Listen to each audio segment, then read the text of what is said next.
Hello and thank you for tuning into Sideline Story, your destination for sports news, analysis and discussions. I am your host, Brandon Yates, and as always, I'm joined by my two fantastic co-hosts, Zhou Guanyu and Fuyu, and today we will be talking about the upcoming Formula One season. I think there's plenty to look forward to going into the 2024 season, and I guess for us being based in China, the upcoming Shanghai Grand Prix is probably going to be the highlight for us, as well as just analyzing the hopefully improved performances of Zhou Guanyu. Not saying that he hasn't been particularly good in his first two seasons, but I think there is definitely some room for growth and improvement, and hopefully that will be something we see this season. But someone that doesn't need to grow or improve at all is Max Verstappen. I don't think it's actually possible for him and Team Red Bull to get any better. I guess there are some question marks over his teammate, Perez. But Verstappen himself, the key figurehead of this just dominant Formula One team. Last year, they had their most dominant season ever. Max Verstappen, for me, throughout that entire season, just didn't look like he had any real competition for a consistent part of the season. There may have been like one or two moments where things looked like something could happen, where we might be shocked or surprised at the end of the season, but once things got going and once Verstappen found his momentum, it was just all systems go for him. But Zhou Guanyu, will it be another dominating season for Max Verstappen and Red Bull? Do you think that we're just going to see a repeat of last season, this season? And do you think Verstappen and Red Bull could actually get even better? Or do you think that there is some room for other teams to compete? I think it's highly likely another dominant season by Verstappen and Red Bull. It's a combination of the best car and the best driver. I don't see other teams posing a threat, though I really hope to see one or two teams stepping up, challenging their domination. Otherwise, it's just going to be like Schumacher and Ferrari back in the day, where, as soon you'll turn on the race halfway just to make sure nothing bad has happened, and you're like, oh, Ferrari, Schumacher, another win, click. Yeah, the biggest rival for Schumacher is his teammate. His teammate. Literally. Red Bull already got an unbeaten RB19 last year. Now they further upgraded their car with some really notable changes to the vehicle. I don't know if these changes will help keep their rivals at bay in the new season, but if Red Bull made evolutions to an already extremely successful car, there must be aspects in which the constructor think they can further improve. Honestly, if each car raced with 3 wheels, I think they would still dominate. So whatever changes they've made, and if they do improve them even slightly, I think they'll be just fine. Yeah, even if they race with 3 wheels against other teams that have 4 wheels, they'll still win. No, that's what I'm saying. I really think it would take some sort of cataclysmic disaster, like getting struck by a meteor or something, that would stop Verstappen and Red Bull. I literally don't see anything else getting in their way. Yeah, and the 3 wheels, it will further reduce their time of changing tires. Yeah, that's a good point, actually. I think this is the most devastating thing to think about for other teams. Red Bull continue upgrading their car. 2 years back, the story on the track was still the rivalry between Mercedes and Red Bull. Yeah. They seemed on the same level. I've already forgotten about that. Like, I honestly can't remember when last that Mercedes-Red Bull rivalry happened. And it wasn't that long ago. But because of the dominance and just the gap that's opened up between them, that rivalry between Hamilton and Mercedes and Verstappen and Red Bull, which was so dominant, not just in Formula One headlines, but in sporting headlines. It was such a big story when that particular fight was happening. But, in the course of literally, 2 seasons, it's completely dissipated. Yeah. It's almost the common sense now. Here's Red Bull, here's Ferrari, McLaren, and Mercedes. I wouldn't even know. The rest of the paddock. I think those gaps are actually too. Those are too kind. I literally think it's here's Red Bull, here's Ferrari, and Mercedes is under the table. Honestly, the gap is it's just a joke. Look, Perez is definitely a kind of thorn in the side for Red Bull, I would say.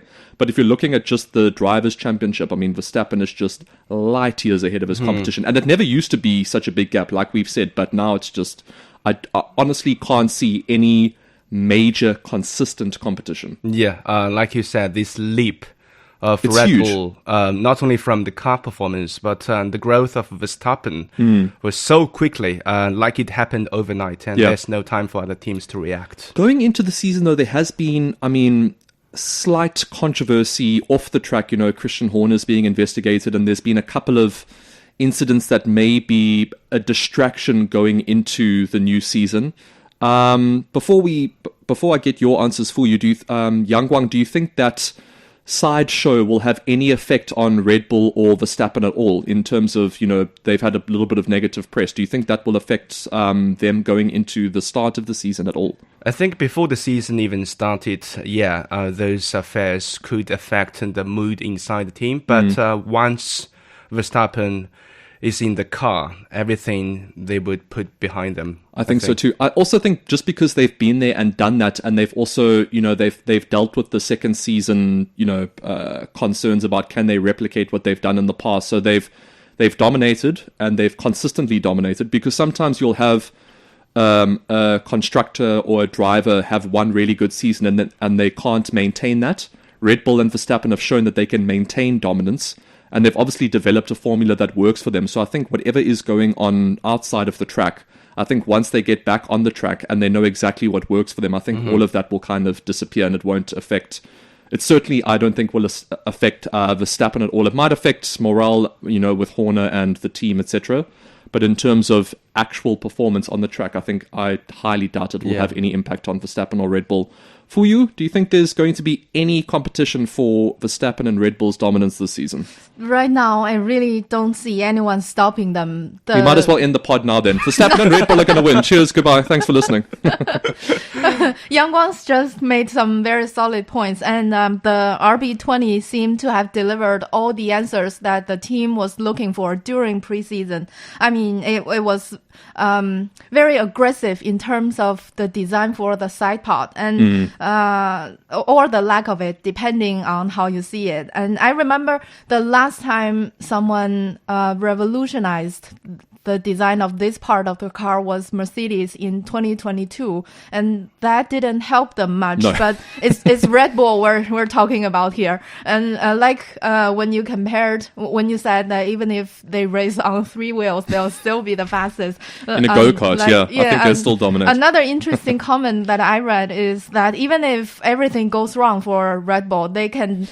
win. With this new car, they can always go back to the car that they used last season that's and true. still I think be the Verstappen fastest. could literally win races in reverse. It makes me think of one of my favorite movies ever, Ricky Bobby, Talladega Nights, where there was one race where he literally won the race in reverse, and I can literally see Verstappen doing the same thing, maybe at the end of the season when he's won by 200 points or whatever, and he just wants to create a bit of a social media storm. He's going to race backwards. It too far. I would love that. I think fans would also love that. Once the title's secured. But anyway, we'll see. We'll have to create some sort of excitement this season. Yeah, we'll love it, but race organizers probably won't. Not so much, yeah. But yeah.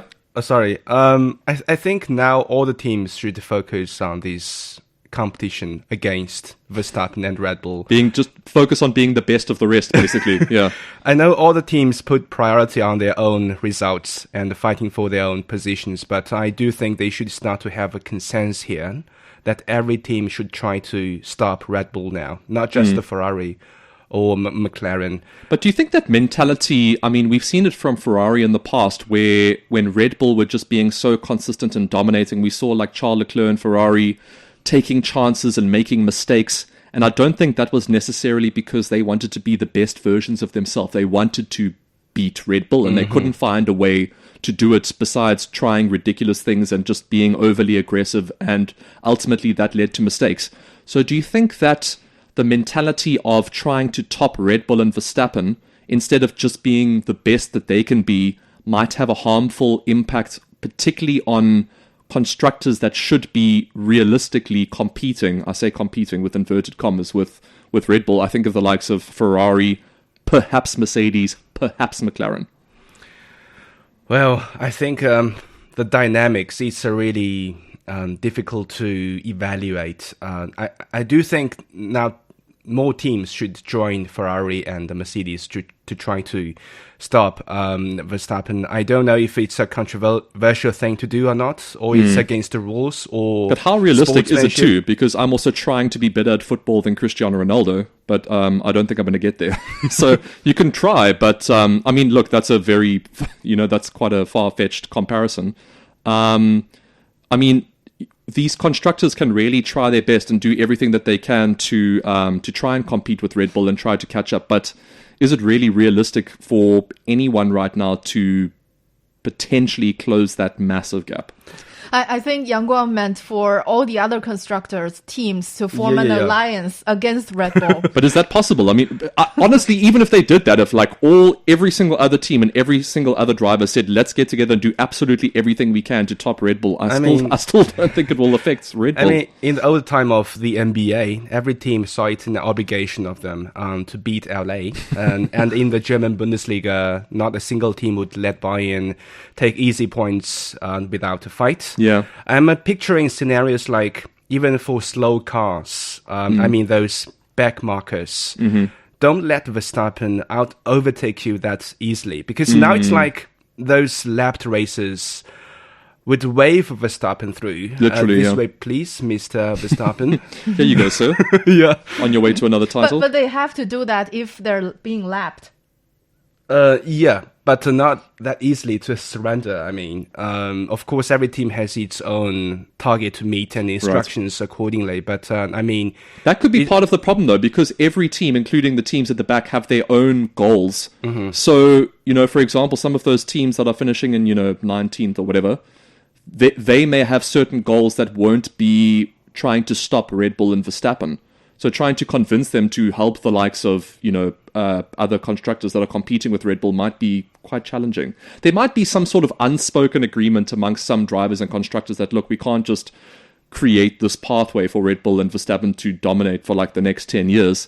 But like you said, I think every team will have very individual goals, and that could actually benefit Red Bull and Verstappen. Yeah, but I still think... it's still motor racing. You need to race against each other, and I'm not saying blocking a car on purpose, but a wheel-to-wheel fight is necessary. Yes, and what fans would like to see. Absolutely, and I think I'm always fascinated by the starts of Formula One races, where literally anything goes and anything can happen. So you can be the best driver in the best car, but if some, lesser driver creates some sort of drama at the beginning stages of a race, anything could happen. So, I mean, I don't wish this on anybody, on Verstappen or Red Bull or anybody, but in that first race, you never know. Verstappen could crash out on the first corner because of a collision. So if what you're saying is if everybody's giving full effort and trying their best to win the race, particularly from the early stages.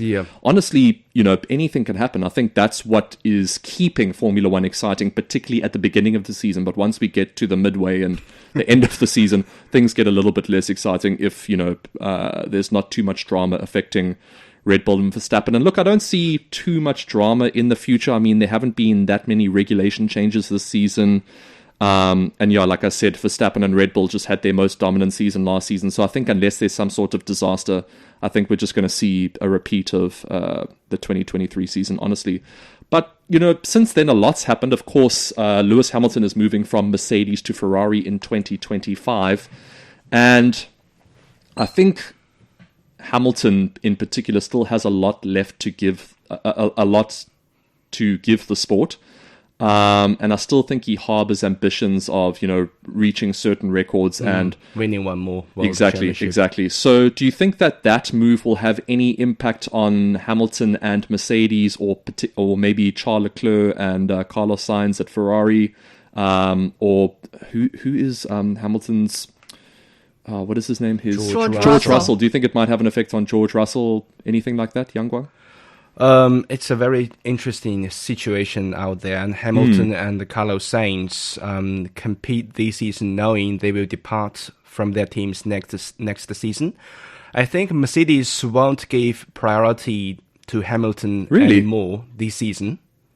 George Russell, I think, is no doubt the number one driver of the team. Wow. Yeah. I wouldn't have thought so. but just because of the success that Hamilton has brought Mercedes in the past. But I guess Mercedes will be looking to the future now. Yeah, George Russell is, of course, the long-term plan. And I think Mercedes will respect Hamilton's achievements in the past few years, but... they better. Yeah. he brought them so much success. But, I mean, it's business. They need to move on. Truth. And just to think about it, in the middle of the season or in the latter half of the year, when Mercedes have technical meetings, will Hamilton be invited? Because he might take some information over to Ferrari. There will definitely be discussions about the car or the race strategies that will shape Mercedes' 2025 season. They should get him to sign a non-disclosure agreement if he wants to be included in those meetings. But even then, because even if he doesn't share the information with Ferrari, he will know the information. So he could still make alterations to his tactics and his plans internally, but not necessarily tell the entire Ferrari team. So that could also create some tension. Yeah, I believe Hamilton already knows a lot. He probably knows plenty probably for Mercedes' plans for like the next 10 years. Yeah, even more than the director of Ferrari. Yeah.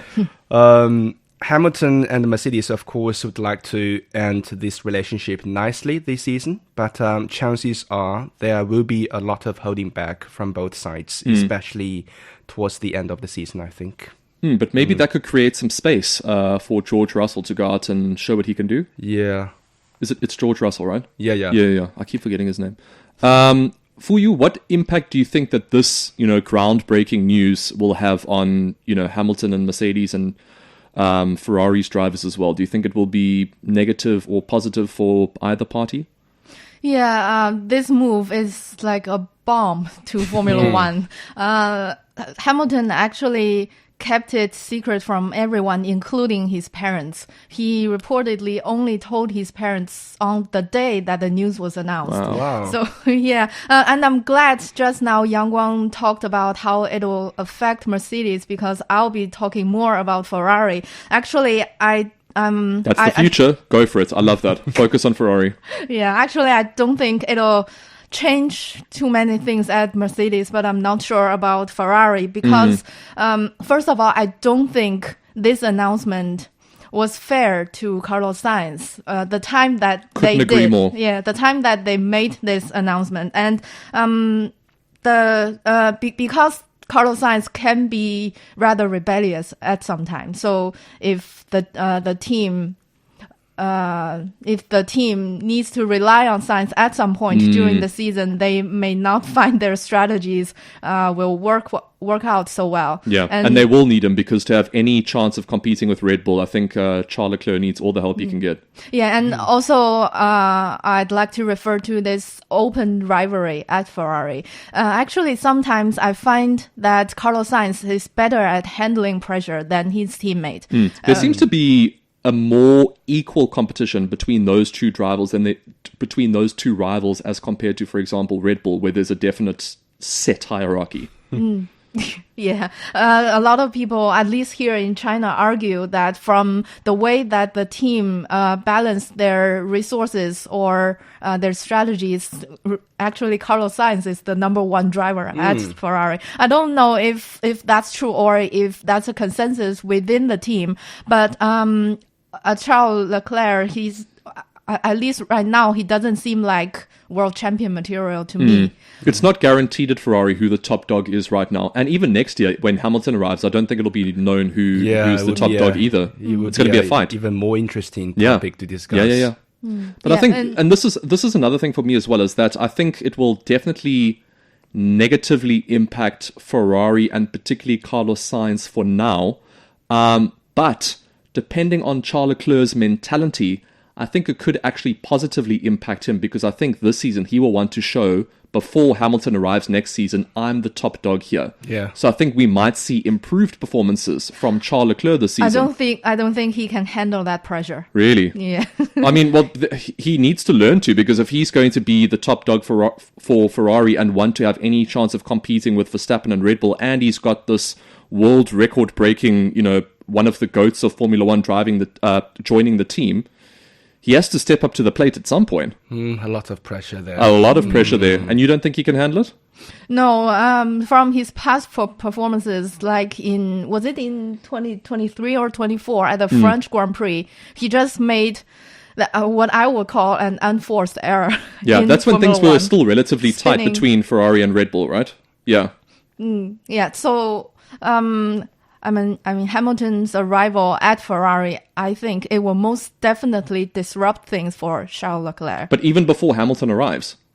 Because I'm talking about now, before Hamilton arrives, because I think because that the fact that Leclerc knows he's coming, maybe that will be a wake-up call for him.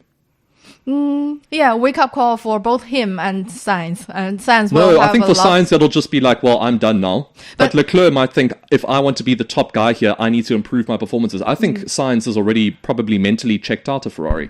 I think Sainz will think, okay, I will prove now Ferrari made the big mistake. Well, you have to hope that he's that professional, because if it was me, I'd be like, well, I'm done with Ferrari. I'm just going to be the worst ever this season. Well, on record, Hamilton said he's cool with. Yeah, on record, just to be clear. Sorry, I mean, Sainz on record, he said that he's cool with Hamilton's arrival and he has no Liar. hard feelings.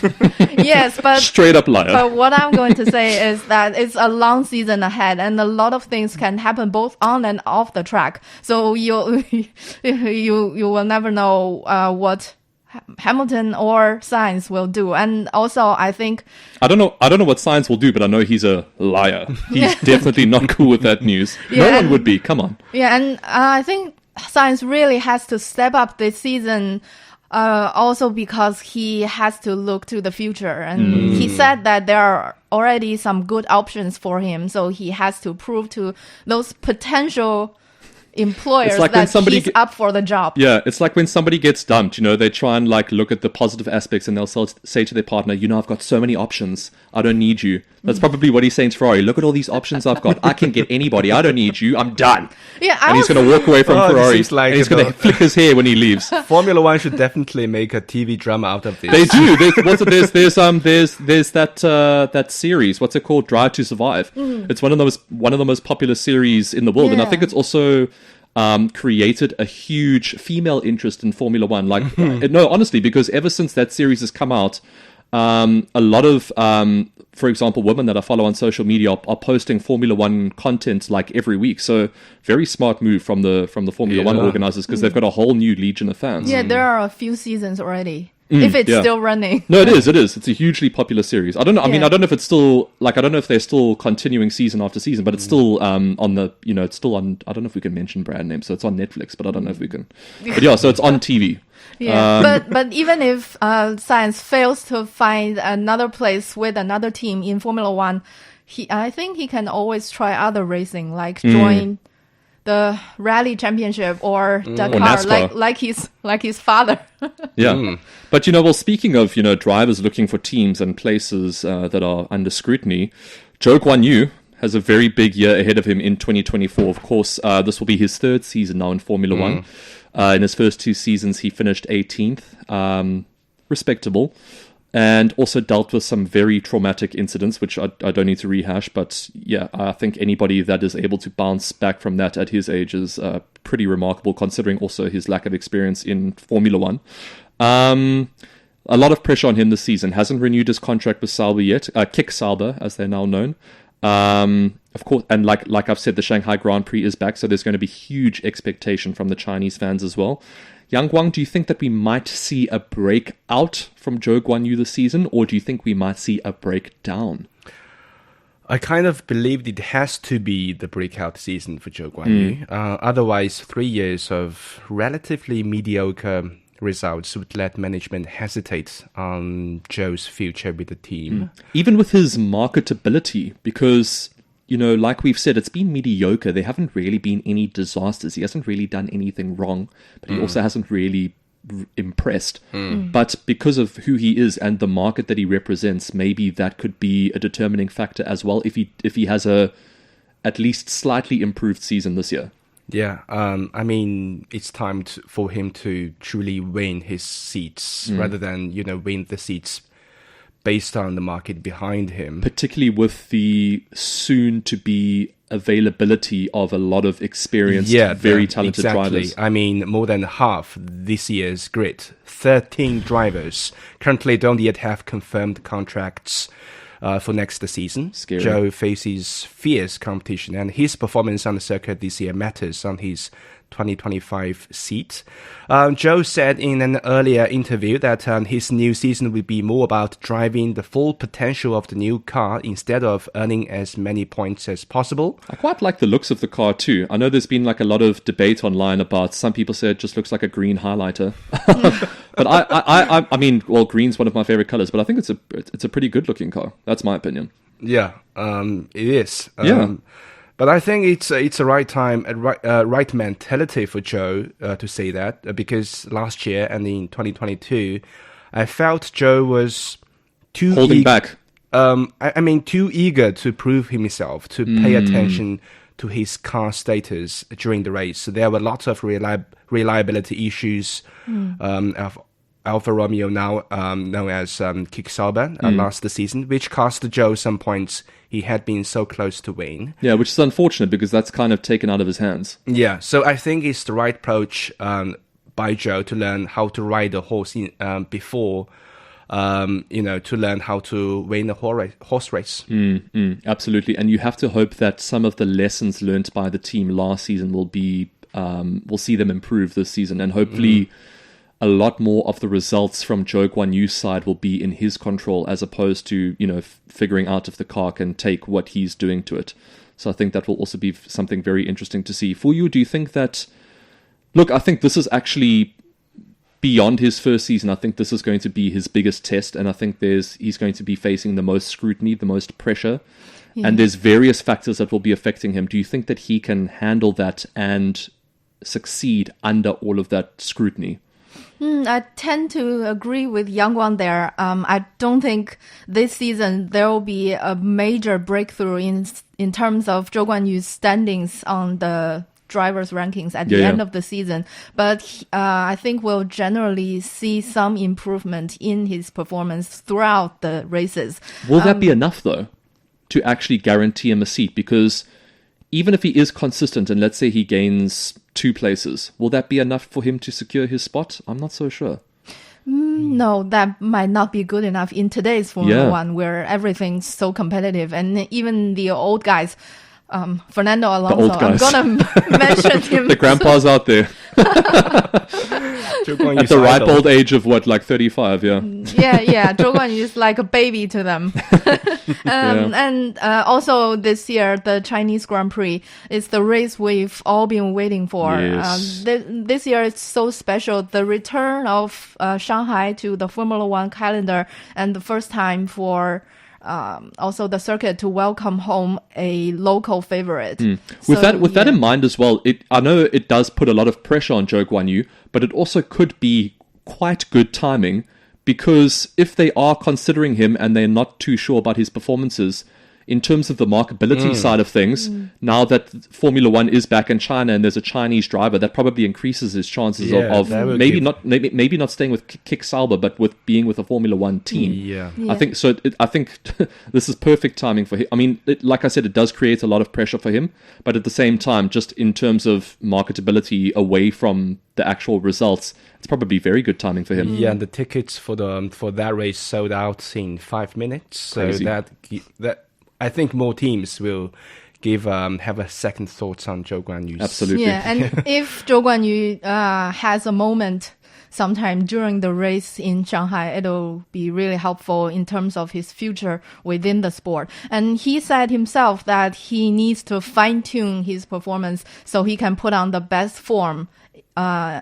in front of his home crowd. Not exactly his words, but just what he meant. So I think it'll also be very extra motivation for him. Yeah, I think last season for one particular race, Zhou Guanyu overtook Verstappen, and there were lots of comments from Chinese fans. If that happens this year, just a moment, that could be very impactful. in Shanghai, it would be crazy. Yeah, but that being said, if he is looking to create a moment in Shanghai, let's hope it's a positive moment, because we've also found in the past when drivers really go all out there, mistakes can happen. But we will, of course, as being based in China and being Chinese fans and Zhou Guanyu fans, we hope that'll be the race that we're looking forward to the most.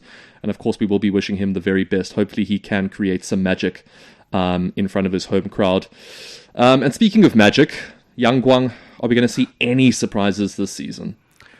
I hope the surprise is Sauber. I would love to see Zhou Guanyu's rise and him standing on the podium for 1 or 2 races. But more realistically speaking, I would say Ferrari might be a surprise.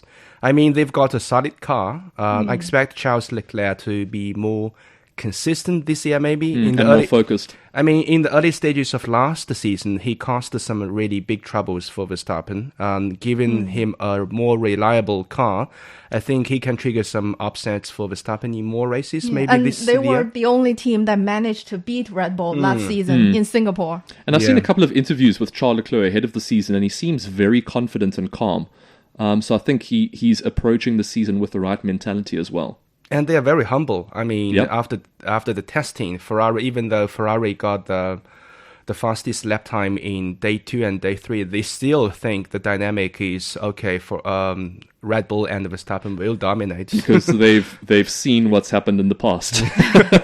They know what to expect. They probably find that Red Bull's holding back a little bit. Maybe. Yeah. For you, any surprises this season?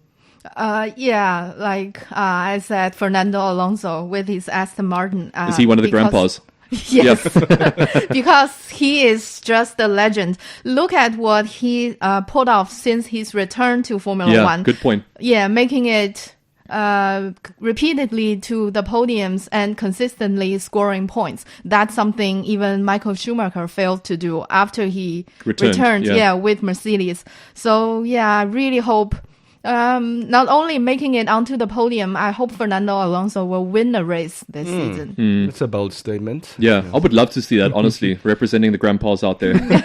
But I think, besides Ferrari, I think we might see 1 or 2 surprises from Mercedes, maybe McLaren.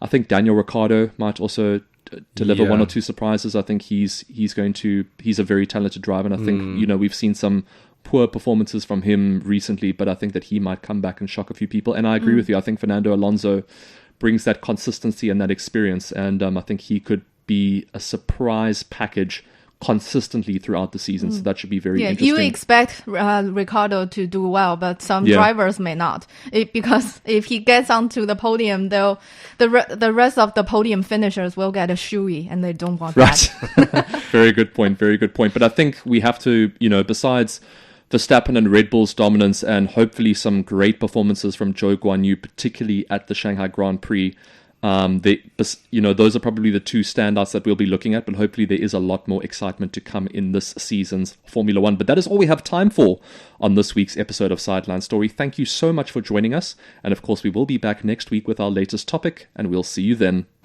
This is CGTN Radio. Hear the difference.